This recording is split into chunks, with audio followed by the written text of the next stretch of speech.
In spring of 2008, Washoe County Regional Parks and Open Space restored a wetlands area along Evans Creek in Rancho San Rafael Regional Park.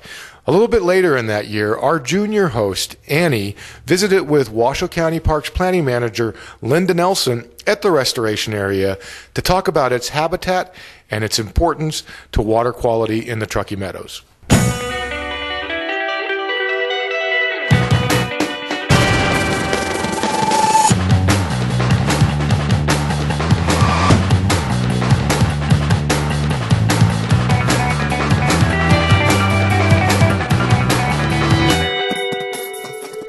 What makes a wetland different from other natural habitats? Well, wetlands are pretty unique, especially in Nevada, which is the driest state in the Union. But really, I think one of the most important things about wetlands is they have a permanent source of water.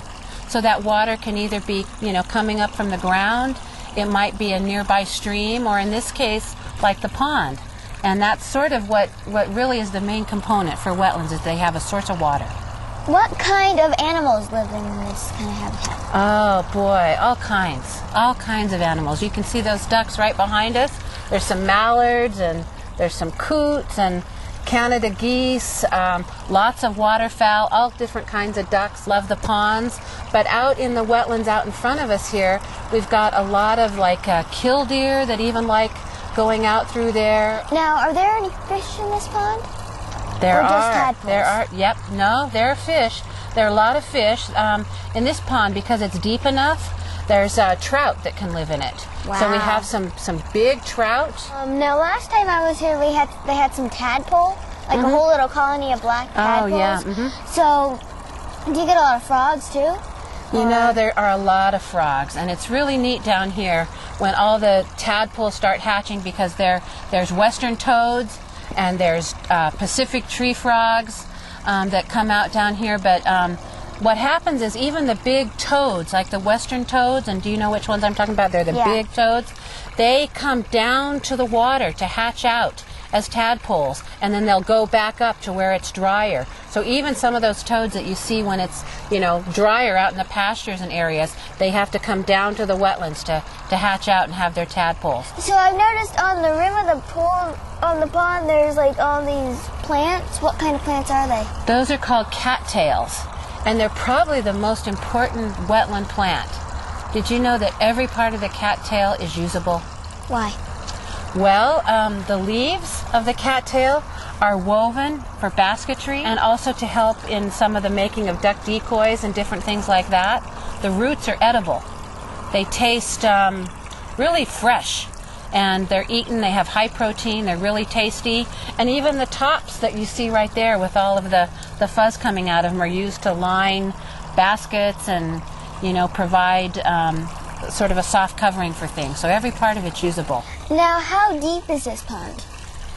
Well, this pond, it's called Herman's Pond, and it's probably about 10 feet deep, but in places it's probably more like 15 feet, because if you really want to have trout, we talked about the trout that are in here, they need to be in deeper holes so that the cormorant birds don't go fishing and eat them all. If the fish are down deep enough in the pond, the birds that are out here won't eat them. So there's a few places where the pond's deeper. Now, what kind of birds kind of pass through here sometimes? Oh boy, at Rancho San Rafael we have a bird list here that has over 200 types of birds on it. So we've had everything from osprey, those big birds that you find up at Donner Lake and Lake Tahoe.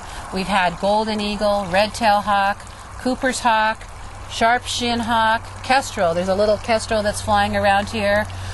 Blue heron, black-crowned night herons, and all of them really rely on the wetlands because the wetlands are providing not just water for the wildlife, but food and shelter as well. So how can we help to make sure that these wetlands survive? I think the best thing that all of us can do is learn as much as we can about wetlands, study the birds and the plants, help protect them, get involved with organizations that help preserve wetlands, Audubon organizations, Sierra Club, different things like that. But really, I think, just, I think, learning about them. And if you learn about them, you will learn to appreciate them and understand how important they are. Help, and you can teach others what you've learned about in your knowledge, and that will help save them. Well, thank you for joining us. And thank you. And come down and see this pond and the hybrid duck. Goodbye.